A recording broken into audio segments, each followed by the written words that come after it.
Alrighty, we know that two things are true. That one, this video is going to be a controversial minefield, and that two, I love a good, hard platinum. I mean, what did you think I was gonna say?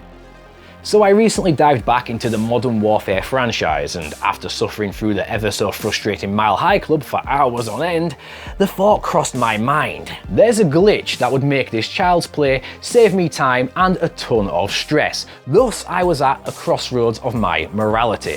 Do I actually cheat this and therefore not earn the trophy and by extension the platinum, or do I strap on my belt, slug it out and earn it the right way? The answer, of course, was the latter, earning that bad boy and basking in that proud moment of adrenaline-fueled bliss, as opposed to feeling ashamed like after a cheeky tug on the hub. Despite that, this experience landed me slap bang in the middle of a trophy hunter existential crisis. What is acceptable when it comes to abusing the system to make our trophy hunting lives a tad bit easier? And I realised there's no correct answer. It's a deeply personal moral dilemma, and that for most players, we land in a spectrum, not a hard rule. There's games such as Conan Exiles or Duke Nukem which openly allow console commands to be used, earning you the platinum within minutes, and I myself partially used this on the latter.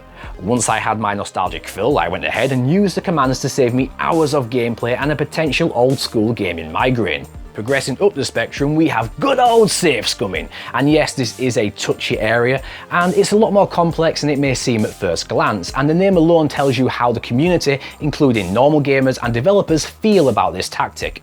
Now, I'm a massive XCOM fan, and safe scumming is the highest form of heresy for me, as it would fundamentally make the entire game pointless from a gaming standpoint, let alone from a trophy perspective. Yet some hunters will wade through the monotony to cheese some fairly prestigious platinums. But it's not all the same. For example, in the Souls series, you can back up a save at any point, removing the risk of losing souls or humanity, but you'd still have to beat the game with skill and grit unless you cheese a boss with literal piles of shite. But I can admit myself to using safe scumming on Dark Souls Remastered, but not in the way you think. Not to avoid losing souls, but to save precious time avoiding the boring treks back from a campfire to a boss door after a failure, and to avoid endless material grinding.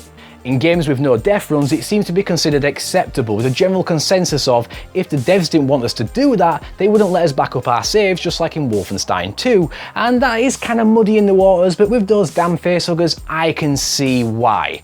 Those little bastards. There are games such as Lumo though that would be a nightmare, considering you have to collect 32 ducks without even dying once, including picking the last duck up while holding a duck, forcing most to offline save backup. And even then, I suck so much I don't think I've got the patience with my ADD addled brain to even use that method, morals or not. A lesser known workaround are games that allow world hopping such as Minecraft or Diablo 3, where you can join the world and cheese a platinum in record time, or to a lesser extent have a player power level you, making the rest of the game significantly easier. The former is very similar to using a console command, with extra steps involved, but again, it's on a spectrum of personal morals. Do you get carried in Bloodborne, or maybe have a friend drop weapons in Dark Souls? Where is this line? But perhaps the most offensive aspect of these trophy exploits is the rarity of the trophies themselves. Now, I know a lot of people don't really care about rarity, although people like me who really try and target harder games really do care about ultra rare platinums. So just imagine how gutting it is to see a platinum that should be a sought after ultra rare beauty, but it's not because of these exploits. Conquering my Vanquish demon felt amazing. It was legitimately comparable to an adrenaline junkie roller coaster ride. And if you're on my Discord server, you know what I'm talking about. Cheap plug, but I've gotta do it. If I had exploited that challenge, I wouldn't have experienced that week of highs and lows, the overwhelming heart-pounding in your chest thrill of finally succeeding. Hollow Knight suffers from the same plague, an infinite health exploit that turns this super challenging Metroidvania from a 10 out of 10 to a literal walk in the park, which yet again ruins the entire point of the game, and it's exactly why myself and Guy Faruskit will never touch the glitch. It's do or die for us. Ultimately, some of us will never use an exploit no matter what, while on the flip side, some people will say if it's not being patched, it's fair game, which is totally understandable, while everyone else just settles on the spectrum in between.